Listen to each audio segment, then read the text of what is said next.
So our soloist is out sick today, but luckily we have Carl here, right? So this morning at 8:15, we told him he'd be singing the solo, and now I give you Carl Pantel.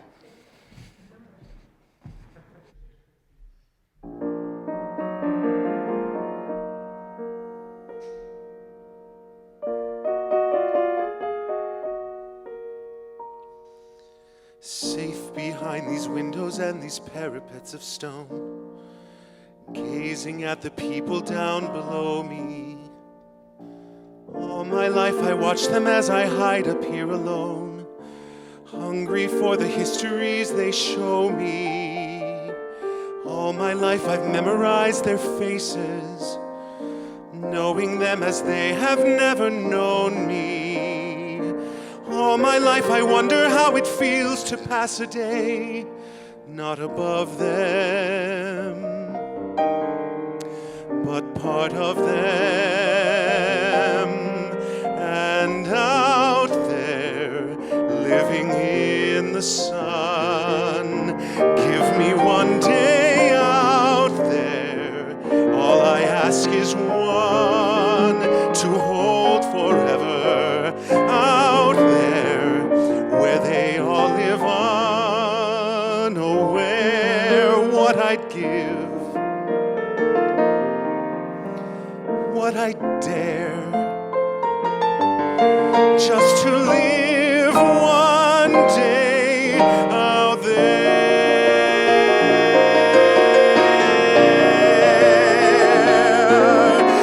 there among the millers and the weavers and their wives. Through the roofs and gables I can see them.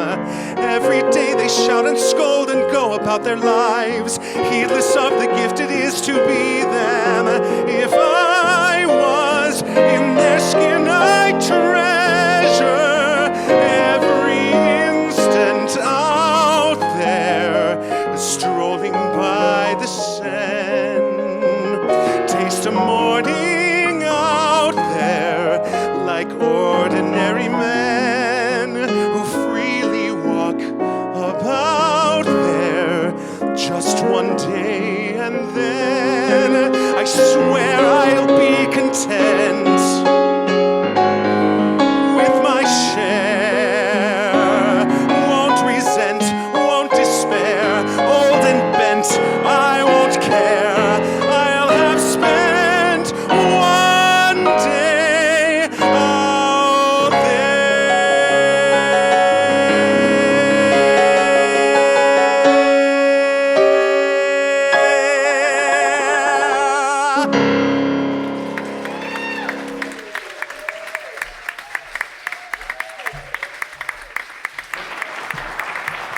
Mr. Carl Pantel.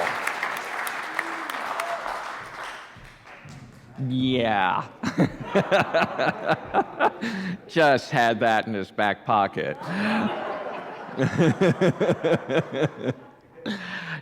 Yeah. So, our previous soloist, Ruby, who is fine, she just had food poisoning last night. I just didn't want to alarm anyone after I said that. It was like, it's food poisoning, she's fine. Chose that song, and that Carl knew it and was willing to play it and sing it was just really special for us all. And it talks about the prison that the character's in, right? And always the longing for the thing on the other side, the thing out there. You can see it, but you can't be part of it. And it really resonates with me and was perfect for the talk I wanted to do. Recently, in the Absolute Abundant Flight class, we watched a talk that I gave in the midst of COVID, July 12th of 2020. And it was a talk on forgiveness, and I'm going to share a little bit of a clip of that talk with you right now. I want you to experience this. This week, I met with an extended member of my family and found out that she had been treated really cruelly, heartlessly by her work and by her boss at work. And it got me so enraged, so outraged, that I was just off on a tangent. I love this girl so much. And to hear her in pain, to see what she was going through, I just really felt the injustice of it, and the indignation was welling up inside of me. And I practiced, I prayed, I tried to let it go, but I kept speaking to her during the week to see if the situation had lifted, and it hadn't. It was just getting worse. It seemed intractable. And one night, I wasn't feeling great about myself or about the situation, and I needed some air. So I went out and took a walk around the block. And as I was walking around the block, I literally started having visions. I had these miraculous visions where I was going up to this guy and punching him. I was literally in a fist fight with an 80-year-old man. And I literally stopped on the sidewalk laughing at myself when I realized how much anger and resentment I was feeling towards this person, and that my talk this week was on forgiveness. The irony was absolutely overwhelming, and I just stood there in the middle of the sidewalk, mask on, all by myself, just laughing that, oh, wow, how quickly we can stumble into these moments, into this resentment, anger, and wanting to change something that we can't change. Other people, we're not in charge of them. And how many times have I learned that lesson? And I keep having to learn it over and over again.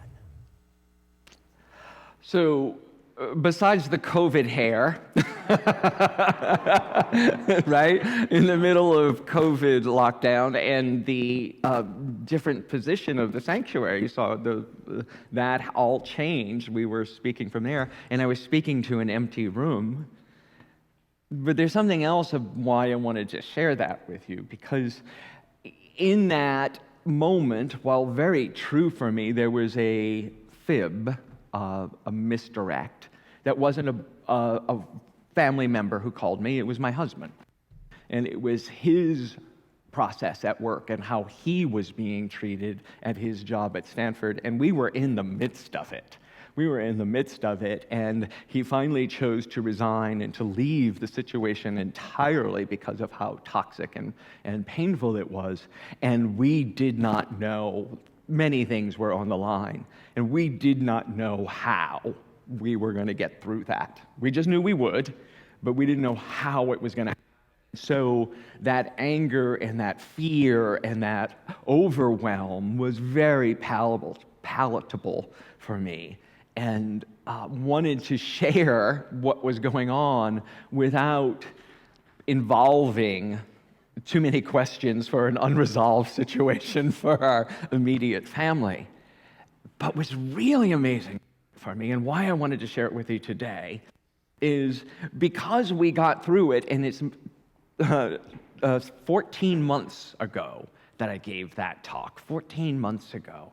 And now I sit in our new home, our new wonderful home with an acre of land, and many of you have seen it. It's astonishing. And none of that would have happened if he hadn't left Stanford.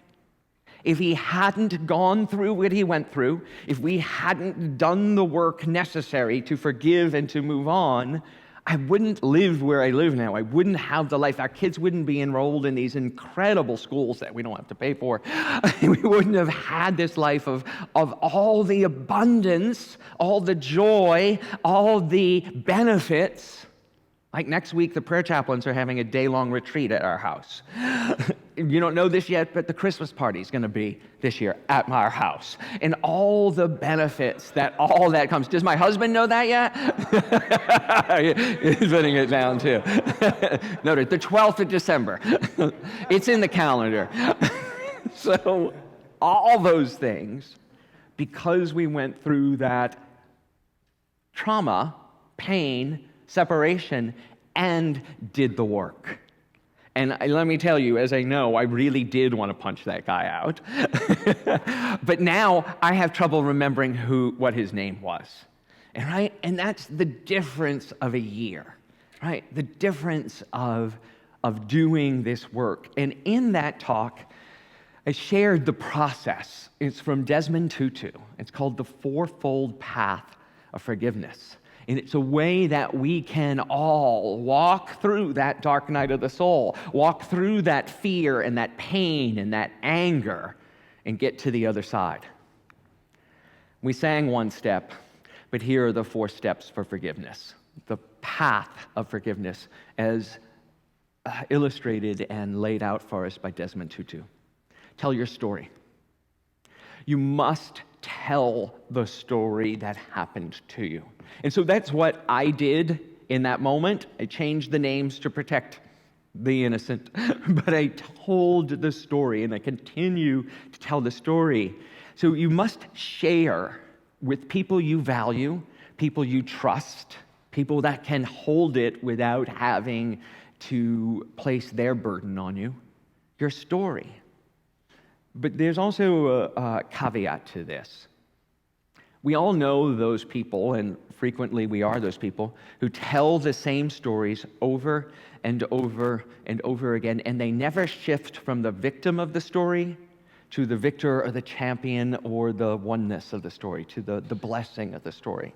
They tell the story to relive it on some level, to trying to find a way out, but are stuck in the rut. And you know, if you've been telling the same story for more than a year or more than 10 years or more than 2 decades, that you might want to change it somehow.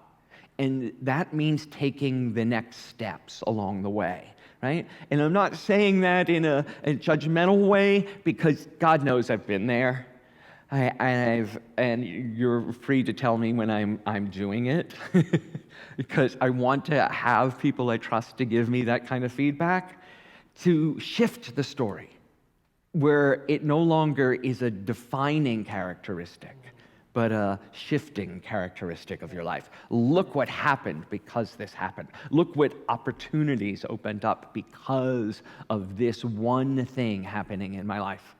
So the next step along the way is to name the hurt. Now, this gets very specific because there's difference from telling the story to naming the hurt. In my case, in the story I illustrated earlier, then hurt was, oh my God, how are we going to pay our bills?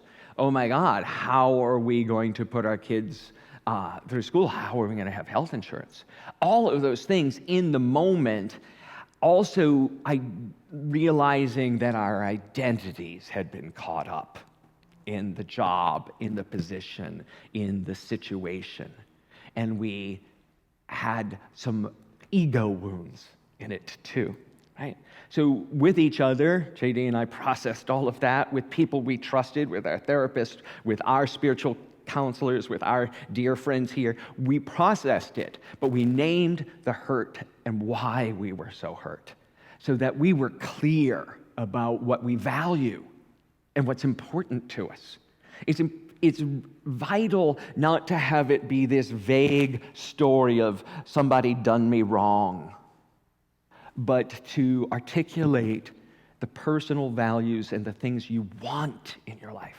When you name the hurt, you're naming what you desire: to be respected, to be honored, to be loved, to be cherished, to be taken care of, to be thought of, right? To be considered. All those things, whatever they are for you, naming the hurt illustrates it for you. And then there comes the most difficult one, is grant forgiveness. Just grant forgiveness. And often we think that granting forgiveness is condoning someone else's behavior. But like Carl just sang about, what granting forgiveness does is frees us from being tied to that person, that institution, that situation or thing. When we don't grant forgiveness, we have lashed ourselves to our pain. We have literally tied ourselves to the anchor which is sinking to the bottom of the ocean. So we don't grant forgiveness because we think the other person didn't do something, or we don't grant forgiveness necessarily because we see them as the child of God. That's really hard in some of those moments, right? We grant forgiveness first for ourselves, to free us from the SOB, to free us from that situation, to free us from repeating that pain over and over and over in our lives. Right? And that is a process. In Scripture, it says very clearly when Jesus is asked, how many times do I have to forgive my brother? He answers 7 times 70, which just means as much as it takes. As much as it takes. Even as I'm saying this and talking this, I am remembering moments in this journey that, I still have a little sticky spot right there, right? Well, welcome to the human race. We all still have a little sticky spots, right, that need to be scrubbed. And that sometimes needs to go back and forgive again. Forgive again. As JD shared with you a couple weeks ago in one of his talks, he has an incredible practice now, consulting practice, and he's freed up in ways he couldn't have imagined before, and he's about some really great things right now. Sometimes we look at in the past what we were so upset about losing and realized how small we were playing, right? How limited our thinking was. And that the gift of other people's behavior, which we condemned at the time, is that we get to live our own lives. We get to live ourselves unfeathered and large, letting our light shine. And the thing we so resented turns out to be the greatest gift of our life. So we grant forgiveness so that we can explore what that is. We can move forward and shine and love and grow and share. Be at peace. That's why we grant forgiveness. Selfishly. Because I don't want my life, my experience, my joy to be chained to someone else's behavior. And how quickly we all do that, right? We make our happiness dependent on how other people behave. 4 years in the last administration, both sides, and right now both sides do it, right? So, but the angst that we've all experienced over all of that. Politics. Like I said in that talk from 14 months ago, can we control other people's behavior? Not for a second. But we keep trying and keep getting frustrated and gives us other reasons to forgive, right? So the last step in the fourfold path is an important one, and I want to take this opportunity to share it with you. It's to renew or release the relationship. There are people and situations you may not want in your life anymore, that you don't want to go through that pain anymore. You don't want to keep putting your hand on the hot stove. And it is all right to walk away from that with love. Self-love, right? You walk away from that with self-love. And there are more than enough people who will help those people. It doesn't have to be you. One of my ministers taught this early on when I came into Unity. Saying no doesn't mean that you are denying that person their good. What saying no means that you value your own good, and that there are other people and other ways for those individuals to get their needs met. No is a loving response. I'm looking at Callie because she knows it. How many times do we say no to our kids? Daily, JD, right? No, and all the parents here in the room and grandparents, no is a loving response. We know that with children. Why don't we know that in our interpersonal relationships? No is a loving response. You can go get your needs met somewhere else. I see you happy and fulfilled, but I'm saying no for me. And that's such a gift, such a gift. And you can walk away from a relationship that hasn't served you or isn't serving you anymore with love. And the default should always be on renewing the relationship. I know that with my family. I know all of you, because I listen to you too, have experienced that with your families. That they come in cycles where you not in that there's some tension, they blame you, you blame them, and the circle goes on, but then they come back and you renew the relationship and you have a new chance to forgive yourself and them and to experience love. Right? Those people, those family members, those ex-lovers, right? Right? Oi, he says. Oi, from our Jewish corner. Right? And oi, I agree. Right? As a way of healing, to renew the relationship and understand from a higher perspective. So that's the journey. JD and I have been so blessed to live this daily. We held each other, we supported each other through this last year to get to the other side. So when this came up, this talk in that situation, I asked permission to be able to share the truth of the story with you because I think it illustrates the larger point that we have no idea what good's on the other side of this momentarily hurt or feeling of lack. We have no idea the blessings that exist for us in the future. But when we stand in faith and we stand ready to forgive and to move forward, the sky's the limit.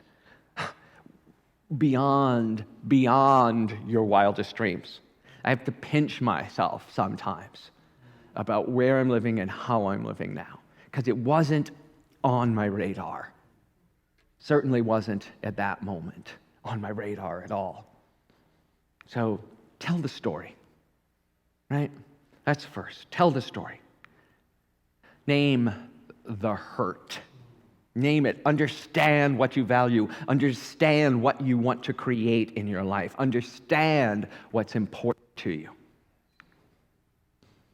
Grant forgiveness. However you go about it, grant forgiveness. Do it over and over and over again till you actually then do forget why you were having to do it. And then decide to renew or release the relationship to free yourself for who you're really meant to be.